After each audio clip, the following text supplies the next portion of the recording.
तो गाइस आज बाइक बहुत ही भीगी है। लगभग 3 to 4 आवर्स कंटिन्यू बारिश में भीगी है।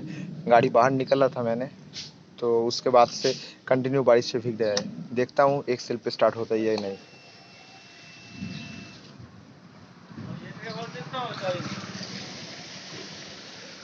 तो गाड़ी हो गई न्यूट्रल पे। अपना शेर है यार, अपना शेर है ये।